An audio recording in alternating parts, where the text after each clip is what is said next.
क्योंकि ये जितने भी तमाम नगीने हैं इन्होंने अपनी शुरुआत छात्र राजनीति से की है और छात्र राजनीति की बदौलत आज इन्होंने प्रदेश में अपना परचम लहराया है।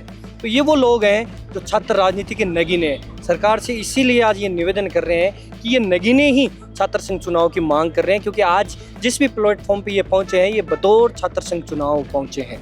हनुमान बेनीवाल जी ऐसे नेता हैं जो जब भी किसी युवा या किसी पीड़ित की बात आती है तो सबसे पहले अगर कोई आगे आता है तो उनका नाम है हनुमान बेनीवाल। लगातार पिछले काफ़ी लंबे समय से संघर्ष कर रहे हैं। सरकार उनकी बात तक नहीं सुन रही।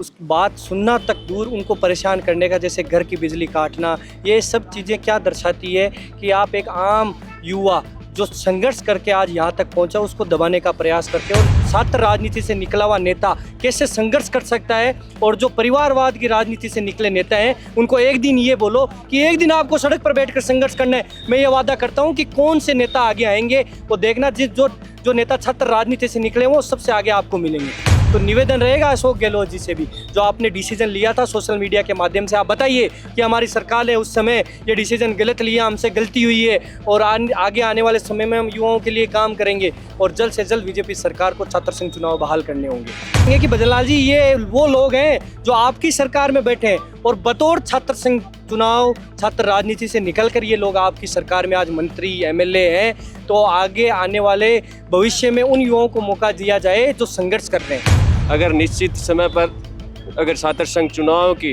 बहाल नहीं किया जाएगा तो हम लगातार एक बड़ा प्रदर्शन करने का काम करेंगे और एक भूख हड़ताल और छात्र आंदोलन के रूप में हम सरकार को चेताना चाहेंगे।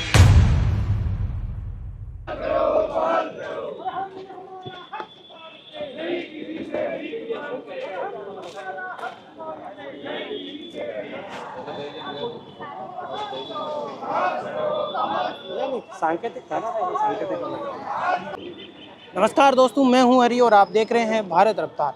अभी हम खड़े हैं राजस्थान यूनिवर्सिटी में और राजस्थान यूनिवर्सिटी में छात्र संघ चुनाव को बहाली को लेकर है वो एक प्रदर्शन कर रहे हैं। ये अनोखा प्रदर्शन है, शुभम रेवाड़ की नेतृत्व में हो रहा है। आइए जानते हैं शुभम रेवाड़ से कि ये अनोखा प्रदर्शन है वो किस हिसाब से और कब से स्टार्ट किया है। आपने ये आज अनोखा प्रदर्शन किया है, जितने भी ये लोगों की फ़ोटो लगाई है वो सब छात्र राजनीति से ही निकले हुए हैं। बिल्कुल। और इस प्रदर्शन की शुरुआत कब हुई थी और ये आइडिया आपको कहाँ से आया और कैसे? बिल्कुल, देखिए ये प्रदर्शन आज हमने इसलिए किया है क्योंकि ये जितने भी तमाम नगीने हैं इन्होंने अपनी शुरुआत छात्र राजनीति से की है और छात्र राजनीति की बदौलत आज इन्होंने प्रदेश में अपना परचम लहराया है। तो ये वो लोग हैं जो छात्र राजनीति के नगीने हैं। सरकार से इसीलिए आज ये निवेदन कर रहे हैं कि ये नगीने ही छात्र संघ चुनाव की मांग कर रहे हैं, क्योंकि आज जिस भी प्लेटफॉर्म पे ये पहुंचे हैं ये बतौर छात्र संघ चुनाव पहुंचे हैं।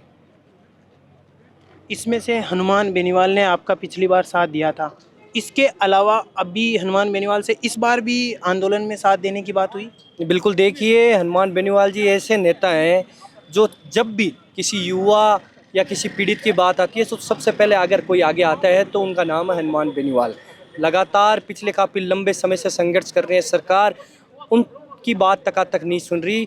उस बात सुनना तक दूर, उनको परेशान करने का, जैसे घर की बिजली काटना, ये सब चीज़ें क्या दर्शाती है कि आप एक आम युवा जो संघर्ष करके आज यहाँ तक पहुँचा उसको दबाने का प्रयास करते हो। लेकिन एक आम युवा इससे दबने वाला नहीं है, इन चीज़ों से और मजबूत होता है कि आप उनके घर की बिजली काट दोगे, लेकिन वो तो 70 दिन से बिना बिजली के यहाँ शहीद स्मारक पर बैठे हैं, तो उनको बिजली कहाँ चाहिए।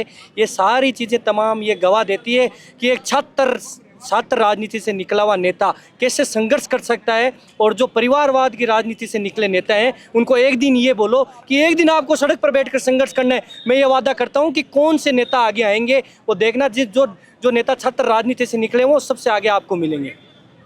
अशोक गहलोत का भी आपने पोस्टर लगाया, अशोक गहलोत के समय ही चुनाव है वो बंद हुए थे। बिल्कुल, देखिए हम अशोक गहलोत जी को भी ये चीज़ बताना चाहते हैं, कटआउट के जरिए ये निवेदन करते हैं कि छात्र राजनीति से ही आप आज मुख्यमंत्री पद तक पहुंचे हो। तो छात्र संघ चुनाव की महत्वता आपको भली बात ये पता है कि छात्र संघ चुनाव क्यों जरूरी है। तो निवेदन रहेगा अशोक गहलोत जी से भी, जो आपने डिसीजन लिया था सोशल मीडिया के माध्यम से, आप बताइए कि हमारी सरकार ने उस समय ये डिसीजन गलत लिया, हमसे गलती हुई है और आगे आने वाले समय में हम युवाओं के लिए काम करेंगे और जल्द से जल्द बीजेपी सरकार को छात्र संघ चुनाव बहाल करने होंगे। भजनलाल को इस प्रदर्शन से क्या संदेश दें? बिल्कुल संदेश ये देंगे कि भजनलाल जी ये वो लोग हैं जो आपकी सरकार में बैठे हैं और बतौर छात्र संघ चुनाव छात्र राजनीति से निकलकर ये लोग आपकी सरकार में आज मंत्री एमएलए हैं, तो आगे आने वाले भविष्य में उन युवाओं को मौका दिया जाए जो संघर्ष कर रहे हैं।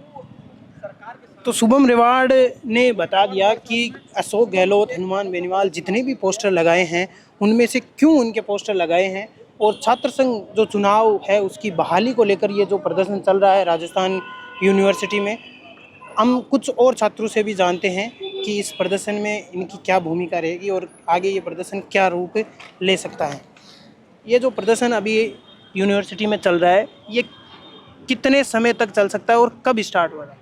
देखिए, ये एक सांकेतिक प्रदर्शन के रूप में छात्र संघ चुनाव की मांग को लेकर आज किया जा रहा है। अगर निश्चित समय पर अगर छात्र संघ चुनाव की बहाल नहीं किया जाएगा तो हम लगातार एक बड़ा प्रदर्शन करने का काम करेंगे और एक भूख हड़ताल और छात्र आंदोलन के रूप में हम इस सरकार को चेताना चाहेंगे। अगर समय रहते हुए छात्र संघ चुनाव नहीं किए जाएंगे तो हम एक बड़ा आंदोलन की तैयारी कर रहे हैं। छात्रों का ये भी कहना है कि अगर समय रहते सरकार उनकी बात नहीं सुनती है तो एक बड़ा आंदोलन और भूख हड़ताल की तरफ भी वो बढ़ सकते हैं। आप ये देख सकते हो, हम कुछ पोस्टर्स यहाँ पे जो लगे हुए हैं उनको भी हम दिखा देते हैं। यहाँ पे सबसे पहले जो पोस्टर है वो रविंदर सिंह भाटी का लगा हुआ है, उसके बाद आप अलग अलग पोस्टर्स देख सकते हो। आगे सबसे बड़े नेता जिनमें से राजस्थान के हैं हनुमान बेनीवाल भी है, अशोक गहलोत भी है और गजेंद्र सिंह शेखावत, राजेंद्र राठौड़, ये सभी बड़े बड़े नेताओं के यहाँ पे पोस्टर लगे हैं, क्योंकि ये जो नेता है ये सारे नेता छात्र संघ जो राजनीति है उससे निकले हुए हैं और वहीं से इनकी शुरुआत हुई थी और आज है वो राजस्थान की राजनीति में इनका बड़ा पद और बड़ी उम्मीदवार है।